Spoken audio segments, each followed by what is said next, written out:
this is where all of my money goes. Every time a bill comes, I just hate owning a home because who needs to pay $250 for fucking electric?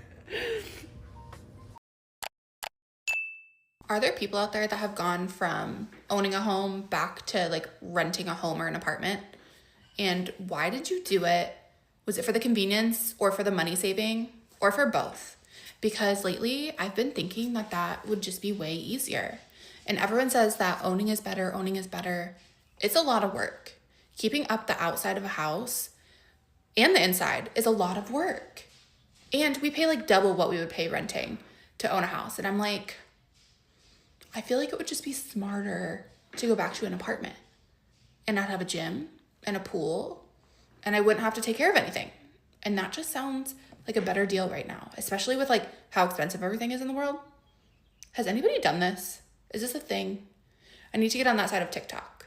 I want to hear everybody's opinion on this. I do not understand the point of owning a home. Not only do you have to pay an outrageous amount of money for a down payment on the house, but everything that breaks is then your responsibility to fix it. I don't have to bring my trash cans to the end of the street on trash night. All of my neighbors are super close, so I could just walk from apartment to apartment and meet friends easier. Anything that comes up, literally anything, I walk across the street to my leasing office, bang on their door and say, hey, I need this fixed. Now, I don't have to pay anybody for it. You're telling me if I have a house, I have to call somebody in special to come and fix something, and then I have to pay them extra money to do it? I don't really think I'm interested in that. I don't want to mow my lawn, and I don't want to shovel snow in the winter. I just don't get the point of having a home. I think one of my biggest pieces of advice for first-time home buyers, and one of my regrets, so learn from my mistakes, is to slow down. Most of my first-time home buyers, myself included, are buying fixer-uppers, right? Like, it's where we live is super expensive. Most of them need a little bit of work, and you want it done so fast. Sit on it for a little while, see what works in the house, see what floors you like, figure out your style, make a Pinterest board. I immediately got a new privacy fence, ordered a custom back door, like new carpet. I wanted, honestly, looking back, I spent way too much money. And then I would make more money and I would still spend it because I wanted to get the house done, and it's still not done. And also, I didn't know my style and what I wanted. So now looking back, I would honestly change a lot of what I did. Even if you have it, don't spend all your money, please. That is one of my biggest regrets, and it doesn't happen overnight. Making a house a home takes time, and I mean, here I am 3 years later, still renovating, obviously. So it's just chill out a little bit. Just chill, feel the house, figure out what you like, save up a little bit of money, and just know that you're gonna get there eventually. But making a house a home does take time. So I've been a first-time home owner for about a year now, and there's one thing that I'm almost regretting that I wanted, that I fought for, that I convinced my wife the house needed to have, and it's this damn pool. Look, everyone's situation is different, so I don't want to derail you from buying a home with a pool. Just learn from my mistakes. You see, a pool is expensive. Obviously, I'm assuming you will know. Well, shit, I didn't know that. During the summer, the water evaporates, so you're constantly adding water to this thing, the water bill. Then this thing needs to be filtered and on for about 6 to 7 hours. Light bill. My pool is a salted pool. The maintenance is different than a chlorine pool, so learn the difference. But anyways, either you learn to clean it yourself, and I don't mean taking the dirt off. No. There's a science to this thing, and if not, it's about $150 for someone to do it. We're not even done yet. Then there's these little components here that burn out or need to be replaced from time to time. Money. Oh, this is where it gets good for me. The winter came and the problems came. It gets too damn cold to get in this cold water during the winter, so you got to warm it up. That's gas. Money. I was getting upset that I couldn't use the pool, so I said, the hell with that. We're warming up this thing and we're getting our money's worth. I started to smell gas every time I passed through here. There was a gas leak. The whole piping needed to be changed. Well, problem solved. Well, no, not really. A couple weeks later, this thing burns out and the whole heater needs to be replaced. A heater costs about $5,000. That's not with labor and installation. Eventually, I have to change it. If not, I can't swim in the winter. Pool guy says that I need to resurface the floor because it's never been resurfaced and it's getting black somewhere there. So that's a couple $1,000. And you know what's one of the things that we didn't even think about? We have young kids. They don't know how to swim. We couldn't just come out and let them out to the backyard and play while we cook in the kitchen or anything. No, because they will fall in the pool and now we have something tragic that would happen. So the house didn't come with this fence around the pool. We had to install it. That was like $3,000 just for the fence. Look, I know I'm sitting here venting to you guys and almost regretting my decision with this damn pool. I guess just learn from my mistakes. Look at the little things that I just kind of mentioned that I was naive about. You want to see another video with other things that I kind of regret that you should consider when looking at a home? Let me know, because there's more that I probably should have researched before and consider. For example, palm trees. Let me know, leave a comment. I'll give you more. Okay, so when y'all trying to buy a house, right? First and foremost, buying it today, the interest rates are 6.97%. That's a fuck no, okay? So, not saying you shouldn't buy a house right now. You can refinance it after this, but that's a very high interest rate.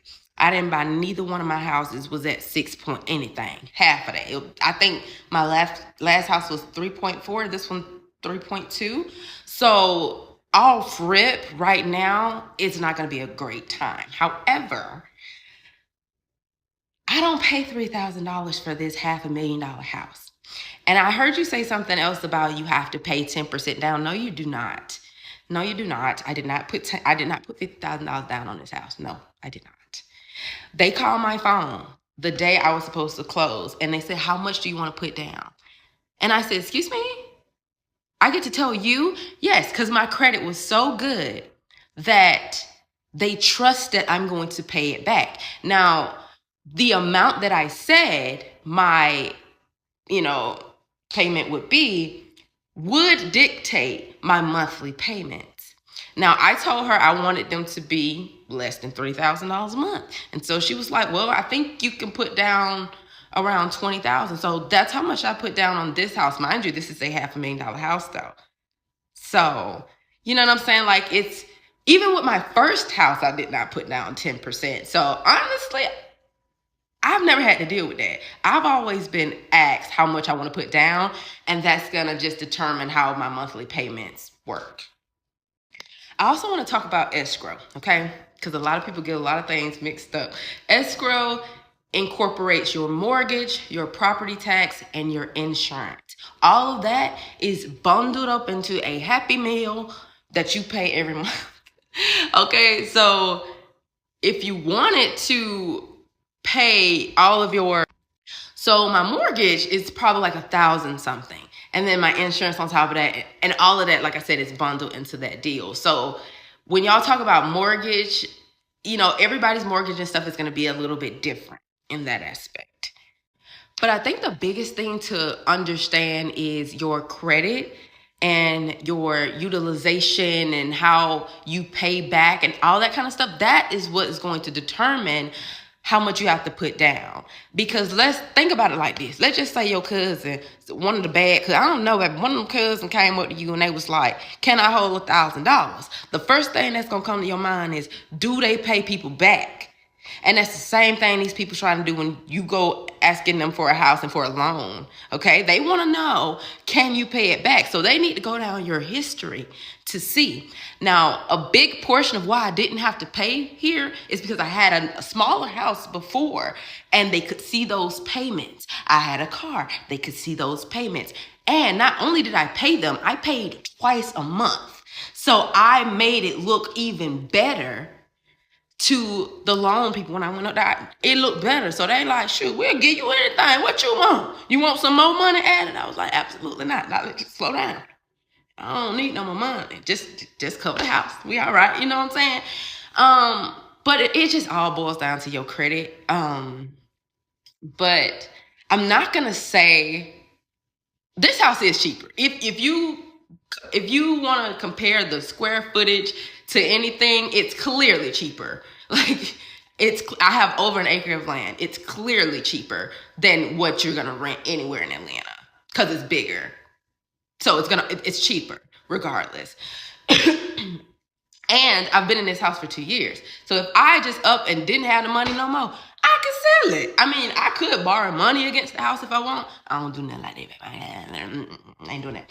But I could. See, there's a lot of other things and benefits. Also, I get a check sometimes. Like if my property tax for the year, because when you do an escrow, they calculate an estimate of what your taxes is going to be so that you don't have to pay taxes out of pocket. You're paying it once a month within your mortgage.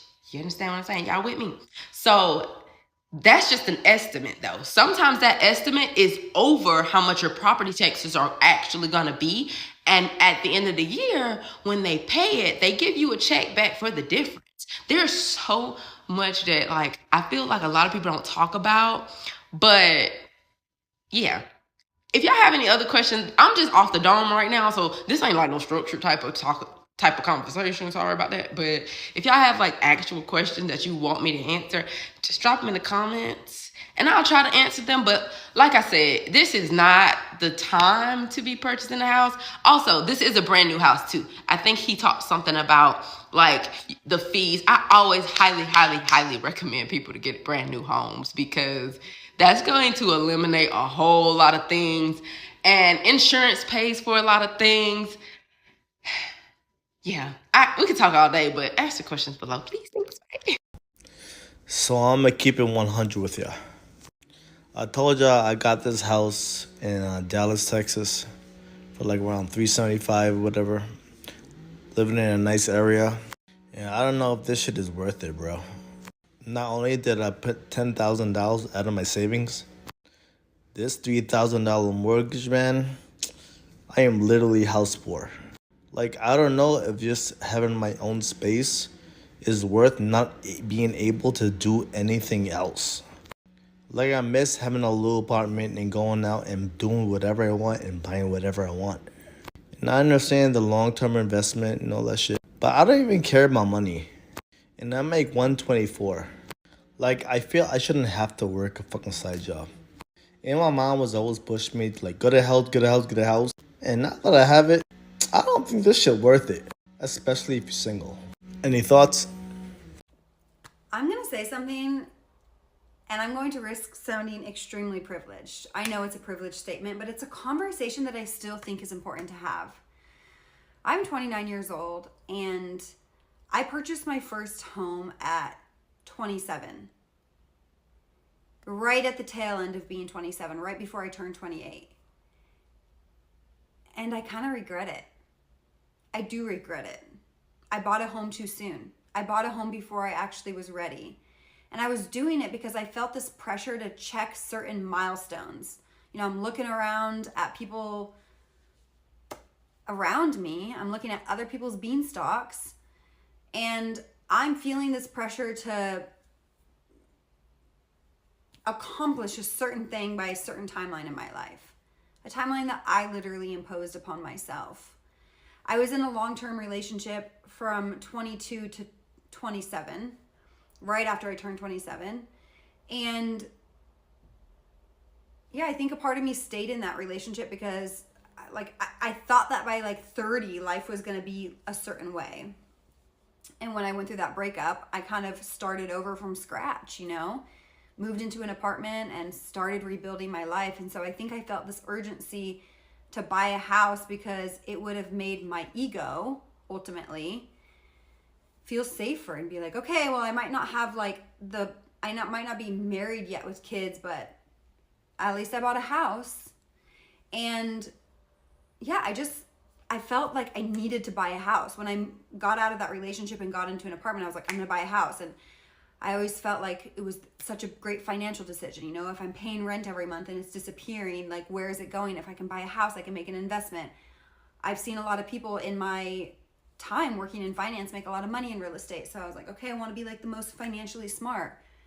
Buying a house was not the most financially smart thing for me because it increased my cost of living substantially. I went from paying like $1,700 a month in rent to a mortgage payment with after the HOA fee of $2,600. And initially, when I was in contract to buy my house, I was going to have my sister move in with me and rent from me. So when I went into the contract to buy the house, I was kind of planning on having a roommate. But then things fell apart because my sister's addiction was kind of ramping back up. And I guess I could have moved a stranger in, but I just didn't feel like like the whole purpose of buying this house was to like get into a place of safety to heal. And I felt like having a stranger in my house, that wouldn't help. So I started putting a ton more money towards my living expenses every month. And then 2 months, no, not 2 months, February, March, April, May, June, July, August. 8 months after purchasing my house, I lost my job. And then I'm like stuck with this house. You can't sell a house for at least 2 years without paying short-term capital gains on taxes. And selling a house is expensive. You have to pay for the seller agent's commission. You have to pay also for the buyer's agent commission. So you're paying for whoever purchases your house, their real estate agent too. You have excise tax, you have title fees, potentially short-term capital gains. Selling a house is very expensive, not to mention like getting it ready to sell, whatever that looks like. Okay, so what would be the other option is you could move a tenant in and you could then go find some other way of living, but then you have to deal with a tenant and managing a rental property and everything that comes with that. And I just bought a house too soon. And it was not the best financial decision for me. And I just don't think it's talked about enough. Purchasing a home is important, but purchasing a home when you're ready is more important. And I feel like maybe it's just where I grew up in small town America, but it's like I felt like there was so much outside pressure to hit certain milestones, and I was forcing myself to do things or like, pushing myself to meet those milestones when I wasn't even ready for it. So now I'm in a position where I'm 29 and I'm going to sell my house. I was going to move a tenant in and rent it out, and I just realized I don't want to deal with that. It's the home that I bought is in my hometown, and I don't want to have to deal with going back and dealing with it and all of that kind of stuff. So buying a home before I was ready was not the best financial decision. And I just think we need to have this conversation more. And yes, I'm so grateful that I was in a position to be able to purchase a home. Like, don't get me wrong. I recognize the privilege behind this conversation. I know there's so many people that, want to be in the position of being homeowners and maybe aren't there just yet because the housing market's crazy, rates are crazy. We don't need to get into that conversation. We're underpaid, but moral of the story, I recognize the privilege and I still think it's an important conversation to be had. Did you guys hear about this? 86% of millennials who are selling their homes that bought their homes in the pandemic regret ever purchasing that home in the first place. That time period is going to be a case study for decades. Rates were at the lowest that they've ever been, with 2.5% to 3% interest rate. And everyone was moving to the countryside because they could finally work remote.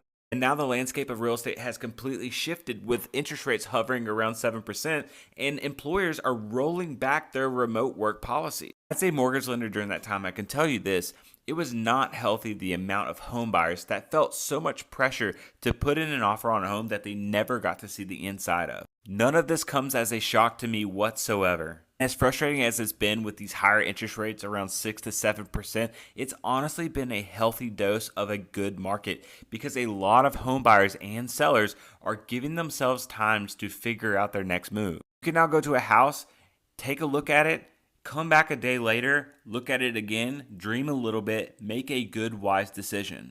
And who knows, in the next 12 to 18 months, maybe we'll see even interest rates in the 5. Why do people think it's cheaper to buy a house than to rent an apartment? I hate being a homeowner. There, I said it, and I meant it, and I hate it so much that we're moving out of our house and into an apartment.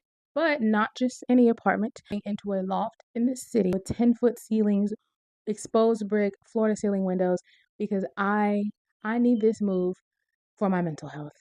So I decided that this was going to be the year that I focus on myself and I just free myself of all the things that were stressing me, that I didn't like, that just made me unhappy. And then I took a look around me and I realized that one of the main things that were stressing me out was trying to renovate this damn house. And I don't want to do it anymore. I'm not going to do it anymore. I saw a girl on here and her response said that rent is the maximum that I will pay and the mortgage is the bare minimum that I will pay. That I've never heard anything more true, and that's exactly why I'm moving. Every time I turn around, there's another expense. There's something to pay for. Something's broke, something needs to be fixed or replaced. I don't want to deal with that. And I personally make enough money where I could live in a nice place, where I don't have to be in a house in the suburbs renovating a 1970s fixer-upper on a budget. Like and I choose not to. So we're moving. If you want to see our journey from moving from a house in the suburbs on an acre of land to a fun little loft in the city, follow along because it's going to be fun. In about a month, I'm moving from the home that I own in Washington, D.C., and I'm moving back into an apartment.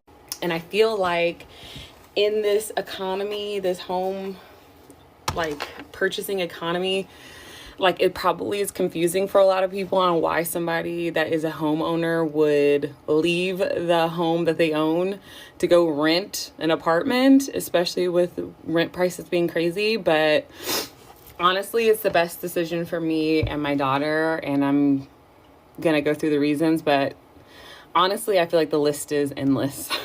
Okay, number one, I am a single woman, a single mother, and I feel like living in a house, you have a little less security than you do when you live in a large apartment building that has like secured entry, a doorman, maybe even like security personnel on staff, cameras everywhere. And I feel very vulnerable in my home at times. And look, I have a security system, shout out ADT. Not sponsored, but go ahead and do it if you'd like. I have Ring cameras, but I just feel like it's not the same as having the extra level of security that you have living in a large building. So for instance, I do go on dates and I date people, and I feel like you can Google someone and figure out their address pretty quickly, especially when you're a homeowner. There's just like databases where that information is publicly available. And so if someone got really weird after a date, like, what are you gonna do? Is somebody gonna be waiting for me outside my house? Well, I don't know. And I've had really weird situations where I felt uncomfortable. And I'd drive up to my house and be like, okay, I hope that guy's not here. He was being really weird in text today. He's sounding weird. Hope he's not outside, because if he is, like, what am I gonna do? So that's one. And these are kind of the things that you think about when you're a single woman that I feel like other people don't have to think about. But that is something I think about, and I think about it enough that I'm just over it. On, like, to that point, we're going to stay on that point for now, and maybe this will be like a few videos, but like even when someone delivers something to your house, people are weird, and once they know who lives there, like there's nothing you could do about it. You're just there, you're just on your own, and someone has your address. So I don't like the safety aspect of it, and maybe it's just where I live, but I'm not feeling that. The second thing is, like, my house was built in 1942. I mean, you can see I tried to do a little something in here, just a little something. But at the end of the day, unless you like a home that's a little bit older, if you like that aesthetic, look, if you like that aesthetic, you'll be happy. I thought that I could buy this house at a lower price and slowly update it to my liking, and I haven't been able to. It's way more time intensive than I ever anticipated, and that means that I have to find like every fixture, find a person that's reliable to come do it. When a professional comes to do something, they always uncover like 67 other things that need to be done for this one item to be fixed. And it's very overwhelming managing that when I have so much other stuff going on. And I feel like I'm tired of being responsible for this stuff. I miss having a maintenance man. Maintenance man. Like, having maintenance is so underrated. Like, for instance, the handle on my storm door broke off due to cold weather. The mail delivery person like went to open it. It was locked. It like snapped because it's like old and it was cold. And it has taken me months to find the specific door handle that fits on this screen door. So I have not had a door handle on my screen door for months. And if I lived in a building with maintenance, something like this would have been fixed in a week. I'm getting annoyed just thinking about it, guys. Okay, so that's that. I mean, the number of things you need to upkeep when you're a homeowner is insane. I think another issue that I just really didn't want to deal with that I thought that I did was like the landscaping. So even in DC, where I have a small plot, the front yard and backyard are overwhelming. So, I mean, I have people who mow the grass, but then the people who mow the grass don't necessarily do like other maintenance on the yard. So like weeding and things like that are something that I'd have to do. And if I don't have time to do it, it gets out of control. Besides the weeding and stuff, like if you want to plant like annual flowers, like whatever, like it's just a lot of stuff to deal with. And I have like way too much going on. And I feel like I wasn't prepared when I bought this house. I think like people will tell you that it's important to be a homeowner, but they are not realistic about how much work and responsibility goes into home ownership outside of just, oh, you're building equity. I feel like I've already talked too much, but I'm happy to make like a part 2, 3, 4, 5, 6, 7, 8, 9 on why owning isn't everything that I want it to be. And I'm like counting down the days until I get back into an apartment, even if it's going to cost more, even if other people think it's stupid, even if it's throwing away money. I'm counting down the moments. I'm in the process of buying my very first house as a 28-year-old with no kids. I'm not married. I am in a relationship. I close in 7 days and I feel like I should be super excited right now and happy, but in reality, I am terrified and I am so nervous and I want to back out, but it is literally way too late in the process for me to back out. And I've missed my last chance to do that. And so now I am just like sitting here and regretting my decision, but we're just gonna have to make it work. We're gonna have to figure it out. And yeah, I'm gonna be house poor. Like, I don't know how I'm gonna afford food. I don't know how I'm gonna afford gas. I don't know what I'm doing. Who let me do this? Who let me do this?